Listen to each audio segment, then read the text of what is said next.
Irmãos e irmãs, boa noite. Tudo bem com vocês? Vamos estudar então? Vamos? Muito bem.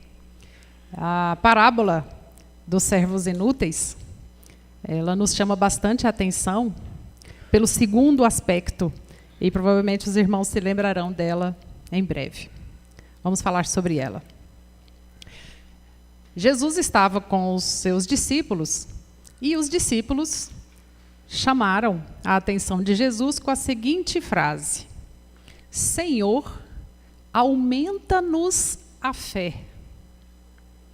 E Jesus, então, cita um exemplo bastante interessante, que normalmente é muito comentado, mas o que nos chamou a atenção foi justamente a segunda parte. Na primeira parte, ele diz assim: se tiverdes fé do tamanho de um grão de mostarda, dirás a esta amoreira: mova-te daqui e planta-te no mar. Os irmãos devem conhecer também a parte da montanha, né, que se move. Ok. Mas aí na segunda parte ele diz: se para aumentar a fé tiverdes que ser como servos úteis. Aí ele completa dizendo: imaginem se um servo que está trabalhando o dia todo na lavoura ou no campo, né, ou seja, em todo o seu trabalho, quando ele retornar para casa, chegando lá, o seu senhor disser: prepara-me o jantar. Esse senhor que ficou o dia todo desocupado, e o servo que estava trabalhando na lavoura, retorna e ainda tem que arrumar o jantar do senhor, no final, esse servo estará devendo algo para esse senhor, ou ele fez a obrigação? Ou ele fez além? Na visão de Jesus, então, este servo que estava na lavoura chegou e ainda preparou o jantar do seu senhor. Ele fez além. E aí? Como que a gente entende isso? Para começar, essa parábola, ela deve ser incômoda para muitos de nós. Nos incomoda pela questão da folga, né, do Senhor, pelo excesso de abuso, de serviço por parte do servo. Mas nenhuma palavra de Jesus foi inútil. Todas as suas parábolas, todos os seus ensinamentos tiveram de fundo ou de imediato alguma lição extremamente importante. E é essa lição que nós vamos estudar agora.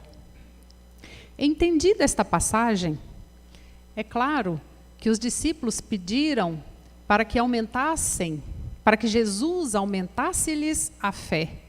E aí Jesus, inteligentemente, lança essa parábola que mexe com o ego, que mexe com a autoestima e mexe com a sensação, a dubiedade de poderes. Tá. Para a gente entender, então vamos esmiuçar aqui um pouco.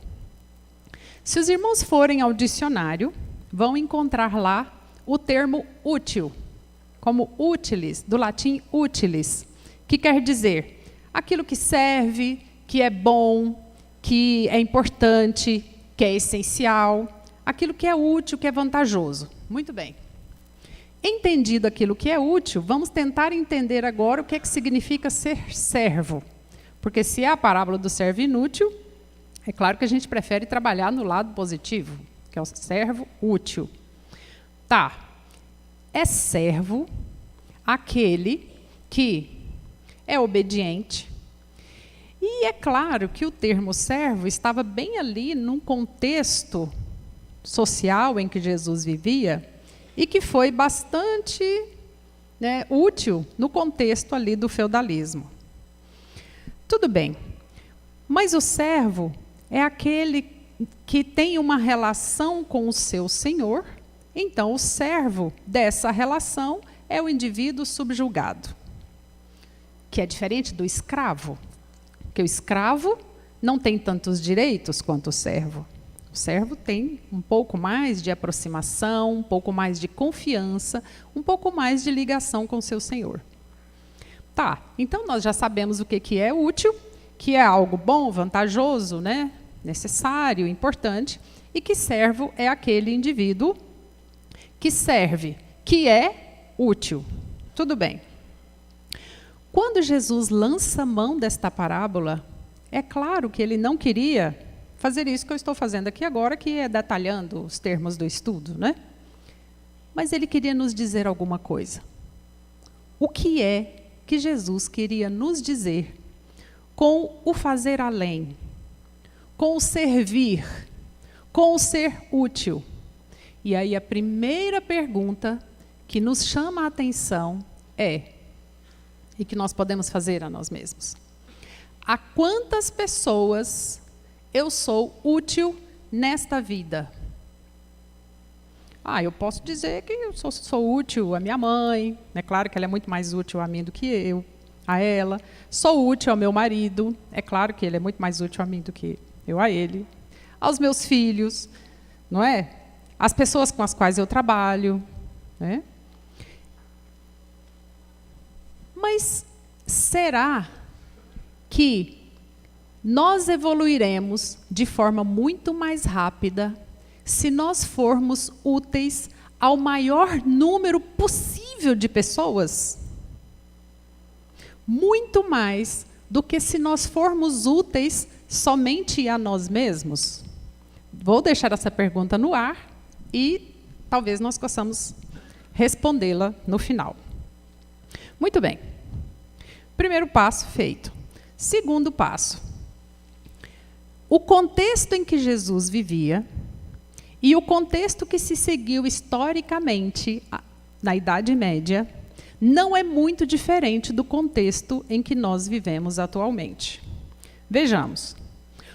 Estudando, o termo servo aparece nos evangelhos umas 85 vezes. Claro que era o contexto em que ele vivia. Mas é claro que a servidão era um substrato das guerras, onde os soldados invadiam determinadas regiões, matavam as pessoas e traziam ali alguns, né, e eles acabavam sendo uns escravos e outros se tornavam servos. Mas se tem algum historiador aí que entenda muito melhor do que eu sobre feudalismo, poderá explicar que aquela sociedade daquela época era separada ali entre suceranos e vassalos. Será que hoje nós ainda não estamos um pouco assim? Com realezas, com nobres e cleros, e aí, na parte mais de baixo da pirâmide, os cavalheiros, os soldados, os camponeses, os servidores públicos, e todo esse grupo que serve ao outro grupo. Meus irmãos, é claro que para a nossa autoestima e para o nosso ego, é muito mais suave aos ouvidos ouvir o vós sois deuses do que vós sois servos. Não é? Muito mais interessante ouvir que somos deuses. Mas quando nós falamos servos de Deus, existe um status muito importante nesse processo. Então, talvez o termo servo tenha ficado de forma pejorativa, mas ser servo de Deus é uma ocupação muito importante, é uma ocupação nobre, é uma ocupação de realeza celestial, é uma ocupação que tem muito mais status e muito mais importância. Porque ser servo de Deus é estar afinizado com aquilo que Ele quer de nós. É servir ao Deus Todo-Poderoso, inteligência suprema, causa primeira de todas as coisas. Alguns pesquisadores também se incomodaram com esse tema. Khyber-Schutel, por exemplo, ele disse o seguinte, que o servo útil é aquele que faz tudo com boa vontade. E eu costumo dizer que a boa vontade transforma pedra em pena, e a má vontade transforma pena em pedra. Servo útil é aquele que faz um pouquinho a mais, além da própria obrigação. É aquele que faz tudo de forma satisfeita, alegre, pela importância daquilo que ele está fazendo, mesmo que aquele pequeno ato não seja tão importante para as outras pessoas. Para Caiba Schutter, o servo útil é aquele que não trapaceia o seu senhor, seja ele quem for. Então, uma característica importante do servo útil, portanto, é fazer tudo com alegria, fazer tudo bem feito, por menor que seja a tarefa. Um outro pesquisador também, das questões espirituais, como Berto Holden, ele diz que o servo útil é aquele que não busca a remuneração material, e sim a remuneração espiritual. Por isso ele encontra em cada tarefa a justificativa de crescimento espiritual daquilo que ele estiver fazendo. Então, vamos a um exemplo feminino aqui. Quando estiver lavando os pratos, pensar, Senhor, lava minha alma e purifica o meu espírito da mesma forma que eu deixo limpo aqui esse prato. Tá, tudo bem, foi um exemplo horrível, mulheres, desculpa aí. Mas é só para ilustrar, porque cada ato que nós fizermos, se nós tornarmos esse ato um instante para aprendizagem e evolução, nós seremos servos úteis. Humberto Holden também fala que o servo útil é aquele que dá mais do que recebe. É aquele que tem sempre o sentimento de gratidão em tudo o que fizer. Então, se nós juntarmos aqui a visão de Caiba Schutter com a visão de Humberto Holden, nós teremos a alegria do fazer. Nós teremos a satisfação de cada ato, desde o amanhecer até o anoitecer. E o simples ato, então, de dar um bom dia, o simples ato de usar uma caneta, ou de trocar um pneu, ou de preencher um documento, será um ato de utilidade para um propósito maior.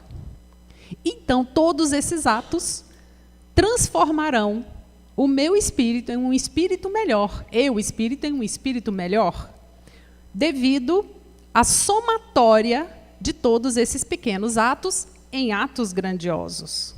Muito bem. Emílio Brasileiro, também no seu livro Tratado dos Evangelhos, o Digníssimo, também estudou a fundo esse tema, e ele diz assim, que o servo útil é aquele que sabe exatamente qual é a sua principal tarefa e não deixa de cumpri-la. Ele diz que é aquele, sim, que faz além, mas é aquele que não recua diante da tarefa, mesmo se ele souber que não terá recompensa nenhuma diante daquele ato. E aí ele diz que o servo inútil é aquele que não faz nem mesmo aquela pequena obrigação, aquela única e exclusiva tarefa que coube a ele naquele período reencarnatório.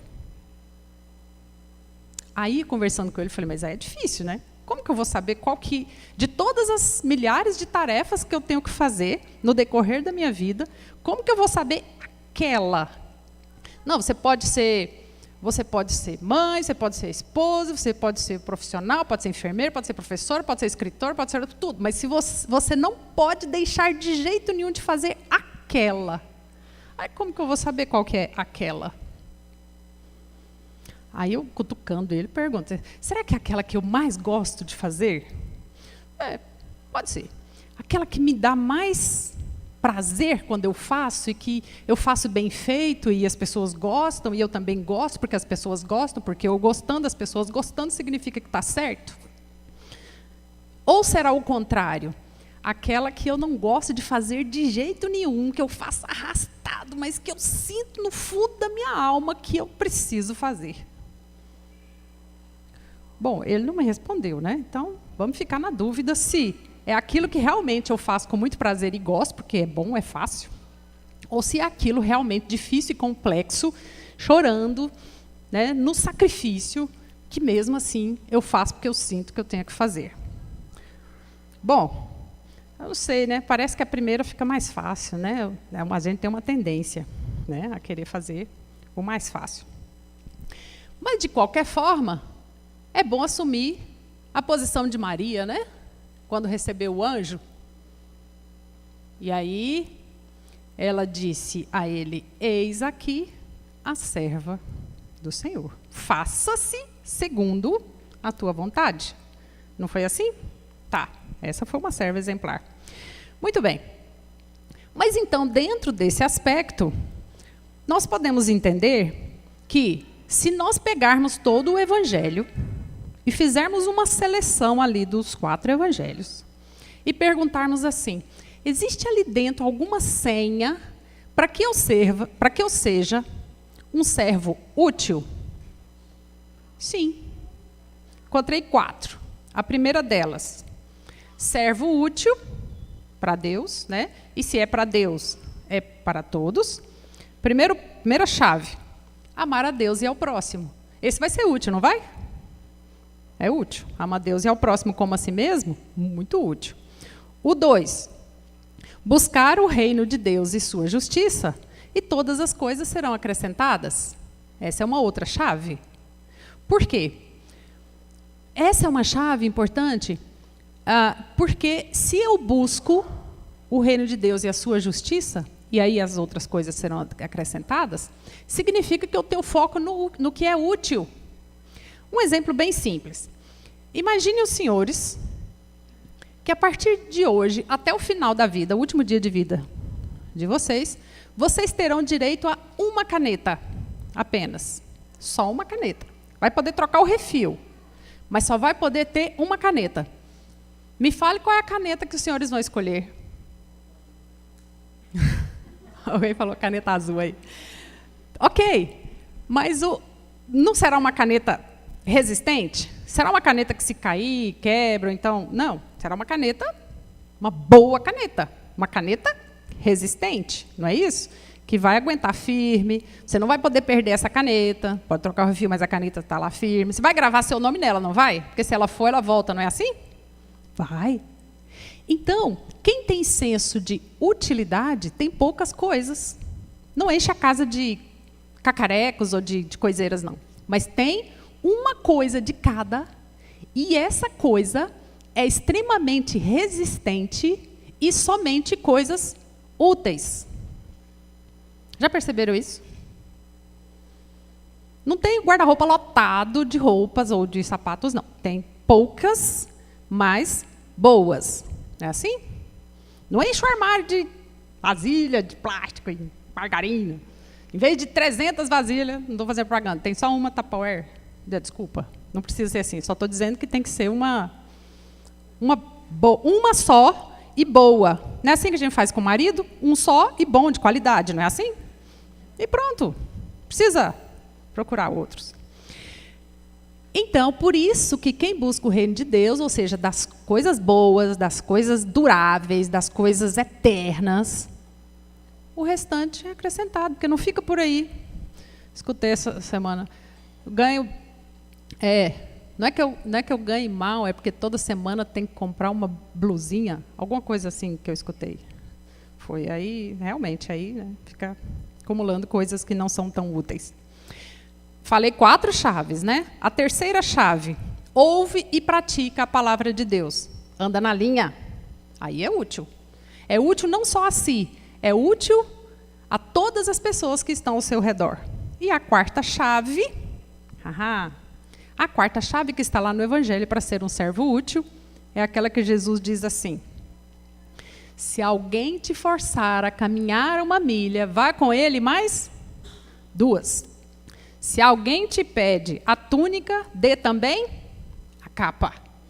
Olha aí, acabamos de voltar à citação lá do servo, que é fazer um bocadinho mais. Quando os irmãos fazem alguma coisa, depois que fala assim, está pronto, você não dá uma olhadinha e fala assim, só um minutinho, deixa eu ver se não tem mais nada aqui para melhorar mais ainda? Não é assim? Ou não? Já não aguento mais ver, já está pronto, vai, leva. Não é isso? Então, quando a gente tem a ideia de que podemos fazer um pouquinho a mais, eu vejo lá meus alunos da medicina, vão lá no quadro e colocam lá. Número 1, elas fazem assim, ó. Apaga. Não ficou retinho. Apaga de novo. Não, peraí, só um minuto, doutor, peraí. Aí, ficou perfeito. Aquilo vai me dando uma gastura, mas eu admiro. Eu admiro porque quer o melhor número 1 naquela lousa. Quer o melhor. Quer o bem feito. Quer o organizado. Então, meus irmãos, imaginem se Deus, na construção do universo, levasse em consideração o mais ou menos. Teríamos complicações. Mas aí, alguém pode dizer assim, tá, mas essa psicose com perfeccionismo, isso beira toque. Isso pode virar um problema psiquiátrico. Nós não estamos chegando nesse ponto, tá? Não precisa disso. Só estou dizendo que nós podemos fazer um bocadinho mais, um esforço a mais para fazer bem feito, um esforço a mais para resumir a vida, um esforço a mais para organizar o nosso dia sem excessos, para sermos melhores a cada dia, melhores espiritualmente. E aí, quando a gente fala em sermos cada dia melhores, não estou dizendo nada que seja estranho aqui. Porque a nossa meta de vida não é evolução. Nós não queremos galgar um andar evolutivo a cada dia? Então, onde eu encontraria a melhor versão de mim mesma? Que é o que os coaches andam dizendo por aí. Encontre a melhor versão de si mesmo. Perto de mim, provavelmente, existe uma versão melhor de mim, que é o meu anjo da guarda, meu espírito protetor. Se ele está aqui, meu ladinho, me ajudando, é porque ele é melhor um pouquinho do que eu, certo? Certo. Então, se eu quero ser melhor, eu não posso fazer, nem pensar, nem falar nada que possa envergonhá-lo. Ou envergonhá-la, não sei, nunca se revelou para dizer, é feminino, masculino. Não posso fazer nada que possa fazer com que ele cubra os olhos com as asas e diga, que vergonha. Esse já é um passo. Mas quando a gente fala de ser a melhor versão de si mesmo, existe um autor, Hal Elrod, que ele escreveu um livro, O Milagre da Manhã. Alguém já leu? Não. Ele não fala nada diferente do que está no Livro dos Espíritos. Porque ele fala de você identificar qual é a sua principal tarefa a ser executada para que você seja melhor hoje do que você foi ontem. Ou seja, para que você evolua. E aí ele nos dá umas dicas só de 3 passos. Ele diz assim, observe a sociedade em que você vive. E ele diz, não adianta você mudar de país, porque é onde você estiver. Observe e veja se você faz parte dos 5% que atuam bravamente para serem melhores sempre, ou se você faz parte dos 95% que estão ali mornos, lutando apenas pela sobrevivência. E aí, nós poderíamos chamar a atenção para algo que nós já falamos aqui, vou reforçar, para aquela tríade que nós precisamos dela para identificar em que ponto nós precisamos melhorar. Será que precisamos melhorar espiritualmente? Será que nós estamos desenvolvendo virtudes a cada dia? Como é que está o nosso desenvolvimento profissional? O ambiente de trabalho é utilizado realmente como um momento e um instante de desenvolver a inteligência, mas também do relacionamento interpessoal com pessoas que são diferentes de nós? E o terceiro, a afetividade. Será que a nossa convivência com os nossos familiares, elas são equilibradas o suficiente para nós desenvolvermos o nosso lado emocional com equilíbrio? Ou Os pequenos desequilíbrios que existem, na maioria das vezes, são provocados por nós. Nos relacionamentos familiares, nós somos a água que apaga o fogo ou nós somos a gasolina que aumenta o fogo? Há uns que dizem assim, eu não aceito falar assim comigo. Lembra de Jesus? Olha como ele estava lá na cruz. E o que foi que ele disse? Pai, perdoa, eles não sabem o que fazem. Então, e no centro dessa tríade está a nossa saúde. Será que nós estamos acordando com energia o suficiente para executar todas as atividades que nós temos que executar? Ou nós ainda estamos dependentes do café para nos mantermos acordados durante o dia, e o nosso sono, pouco sono de 6, 8 horas durante a noite, parabéns para quem consegue dormir 8, e o nosso pequeno tempo de sono é suficiente para acordarmos com energia. Ou precisamos dos energéticos, ou ainda estamos precisando dos ansiolíticos, dos antidepressivos, lutando ainda contra a obesidade, contra a hipertensão, diabetes, e aí? Ou ainda não reservamos um horário para atividade física. Então, se nós olharmos esses 4 aspectos, nós vamos perceber que nós podemos sim chegar à senectude com saúde, com o físico. Fomos ao aniversário de 90 anos de um amigo nosso, ele disse, estou entendendo, meus amigos todos assim, morrendo, doentes, eu não sinto nada, eu não sei o que está acontecendo. Ele estranhando, porque ele não tem hipertensão, não tem diabetes, não tem nenhuma doença e nunca sofreu nenhum acidente. Ele achando estranho. Mas ele dizendo também que caminha todos os dias 30 minutos. Que açúcar, para ele no suco, é uma raridade. Que evita o máximo possível açúcar. Carne, no máximo 2 vezes por semana. E perdoa, é tranquilo. Situação financeira, na minha visão, estável, os filhos criados, e ele estranhando, eu dando parabéns para ele, né, aos 90. Eu sei que tem uns aqui na radiação, que eu não sei que água que eles bebem aqui, que eles passam dos 90 tranquilamente, e eu quero também. Né? Então, meus irmãos, esse é o primeiro passo, sair dos 95% médios e querer fazer parte dos 5% que vão atrás do acelerar a própria evolução. Estou terminando. Veja bem, dentro desse aspecto, nós vamos ter que criar um compromisso próprio e pensar. Veja bem, Chico já disse o seguinte, já havia dito que, embora eu não possa voltar atrás e fazer um novo começo, embora eu não possa voltar atrás e fazer um novo começo, qualquer um pode começar de novo, fazer um novo fim. Então, onde nós estamos é o resultado de onde nós nos colocamos. Agora, para onde nós queremos ir, a decisão precisa ser tomada agora, principalmente agora, no final do ano. Nós precisamos ter um propósito firme, que eu não sei qual é o propósito de cada um, mas nós precisamos ter um propósito para a nossa vida. E ao redor do grande propósito, termos subpropósitos, pequenos propósitos.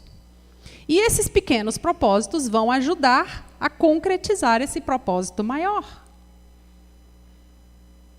Tá, tudo bem que o propósito maior é evoluir, mas como? Como nós vamos conseguir fazer isso? Cada conquista, ok, tudo bem, cada conquista material é importante, mas pergunte-se, essa conquista material que eu luto tanto, ela realmente será útil, importante e essencial para a minha evolução? Do contrário, é correr atrás do nada. A hora que conseguir, sabe cachorro quando corre atrás da roda do carro assim? Quando o carro para, ele olha e fala, e agora, o que é que eu faço? A roda parou. Não é assim? Então, ter esse propósito. E pensar bem, quando eu mudo a minha posição mental, eu quero esse propósito.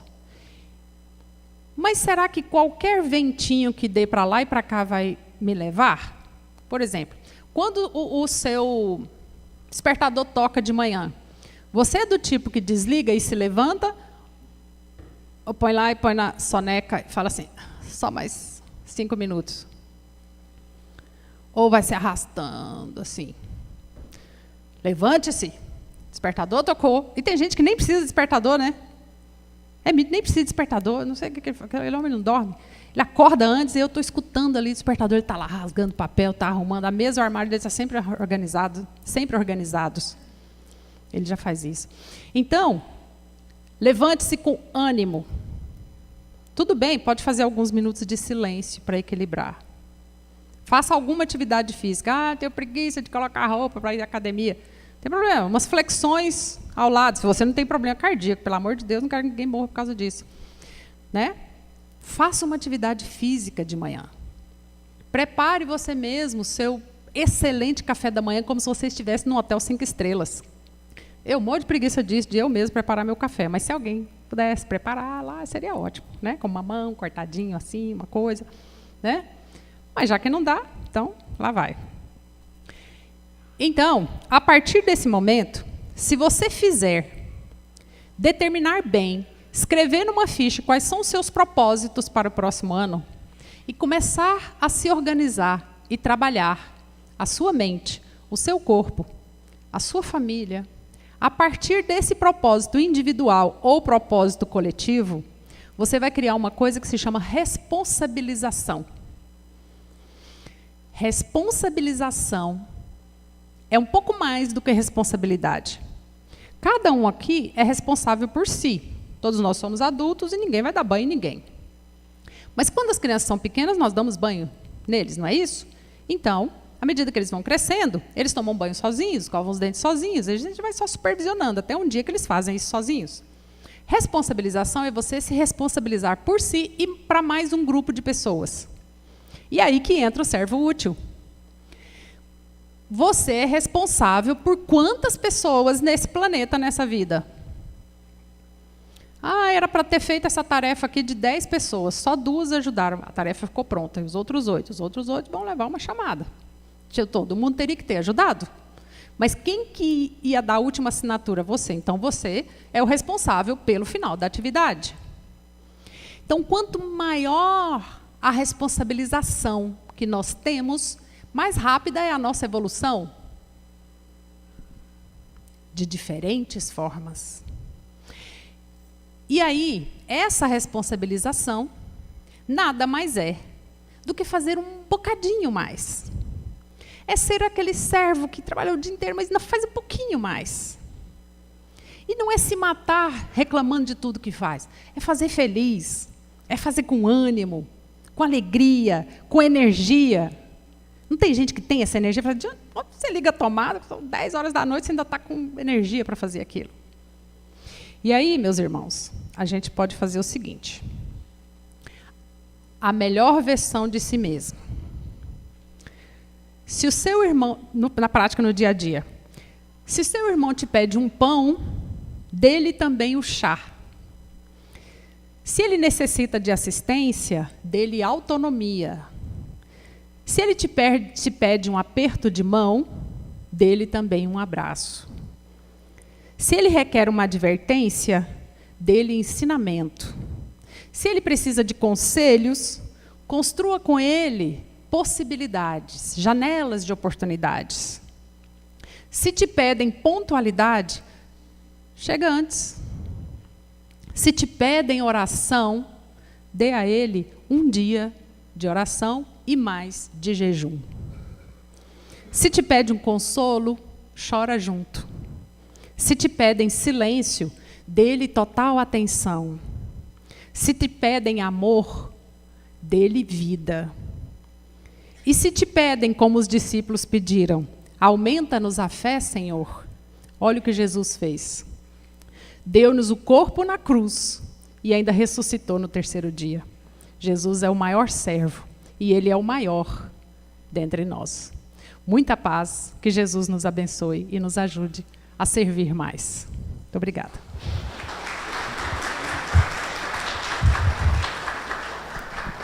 Queremos agradecer aos nossos irmãos pelo estudo realizado na noite de hoje. E agora, possamos passar a segunda parte dos nossos trabalhos.